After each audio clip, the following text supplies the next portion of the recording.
प्रश्न है, एक दुकानदार ने अपनी वस्तु पर क्रय मूल्य से 150% अधिक अंकित किया और अनुमानित छूट व अर्जित लाभ का अनुपात 4:1 है। यदि अर्जित लाभ अनुमानित छूट से 180 रुपये कम है तो वस्तु के विक्रय मूल्य का अंकित मूल्य से अनुपात ज्ञात कीजिए। ये आपके ऑप्शंस। अब इस प्रश्न को कैसे हल करना है आइए समझते हैं। हमें क्या दिया है, वस्तु से क्रय मूल्य से कितना इतना अधिक अंकित है, तो मान लेते हैं जो उसका कॉस्ट प्राइस है, ठीक है, कितना है 100। अभी क्या करता है वो अंकित करता है 150% अधिक MRP, ठीक है, कितना हो जाएगा 150% अधिक मतलब 250, ठीक है। एक दुकानदार था हमारे पास, उसने वस्तु पर क्रय मूल्य से 150% अधिक अंकित किया, तो हमने कॉस्ट प्राइस 100 माना, उसके 150% अधिक कर दिया कितना 250, तो वो कितना है हमारा MRP मतलब अंकित मूल्य। अभी अनुमानित छूट और अर्जित लाभ का अनुपात हमें दे रखा है कितना 4:1, ठीक है। ये क्या है छूट और ये है लाभ, ठीक है। और हमें इन्हीं दोनों का अंतर प्रश्न में दे रखा है कितना 180। कहता है यदि अर्जित लाभ और अनुमानित छूट से 180 रुपये कम है, ठीक है। अगर हम यहाँ से इन दोनों का अंतर देखें कितना आ रहा है 3, लेकिन प्रश्न में इन दोनों का अंतर कितना दिया है 180। यहाँ से हम क्या निकालेंगे, यहाँ से हम निकालेंगे 1 का मान, ठीक है। 1 का मान कितना आ जाएगा 3 6 18 60, ठीक है। 3 का मान 180 तो 1 का मान 60, तो यहाँ से फिर 4 का मान कितना आ जाएगा 6 चक्को 24 240 और 1 का मान 60, ठीक है। तो हमारी जो छूट है उसकी एग्जैक्ट वैल्यू आ चुकी है कितनी 240, और जो हमारा लाभ है उसकी एग्जैक्ट वैल्यू आ चुकी है कितना 60। मतलब जो छूट दे रहा है वो कितनी 240 की दे रहा है और उसे लाभ कितना हो रहा है 60 का। तो अभी हम एक रिलेशन रखते हैं क्या MRP, ठीक है, अंकित मूल्य, उसमें अगर छूट दे दें हम, ठीक है, छूट दे दें तो वो क्या हो जाता है, वो हो जाता है विक्रय मूल्य, ठीक है।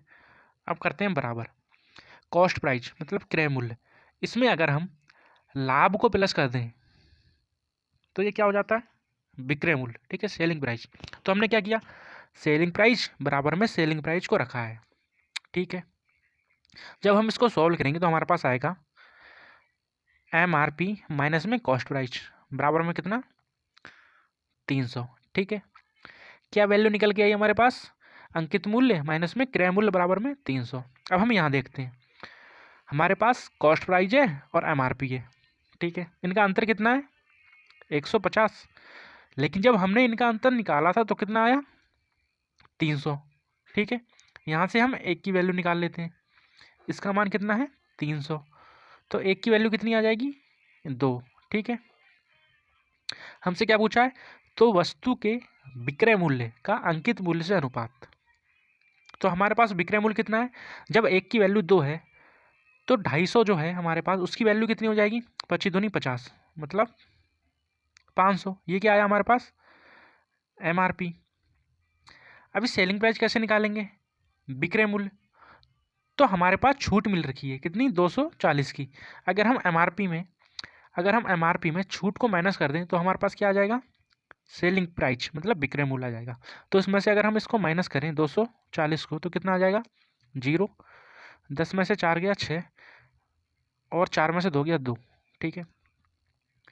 तो हमारे पास MRP और सेलिंग प्राइस कितना आया MRP 500 और जो सेलिंग प्राइस है वो आया हमारे पास 260। अभी इन दोनों का अनुपात हमसे पूछा है तो कितना आ जाएगा 0 से 0 कैंसिल, 2 से कटेगा 25, 2 से कैंसिल होगा कितना 13। तो जो हमारे पास आंसर आया है वो कितना आया 25:13।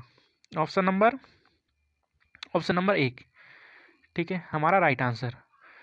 तो वस्तु के विक्रय मूल्य का अंकित मूल्य से वेट देखो हमारे पास दोनों दे रखी हैं, ठीक है, 13:25 और 25:13 दे रखा है। हम क्या करेंगे प्रश्न में देखेंगे पहले किसका अनुपात पूछा है। तो सबसे पहले हमारे पास विक्रय मूल्य का अनुपात पूछा है, विक्रय मूल्य का अनुपात अंकित मूल्य से। तो विक्रय मूल्य का मान कितना है हमारे पास 13, अंकित मूल्य का कितना है 25, तो हमारा आंसर कितना हो जाएगा 13:25। ऑप्शन नंबर 3 हमारा राइट आंसर, ठीक है। समझ में आया, धन्यवाद।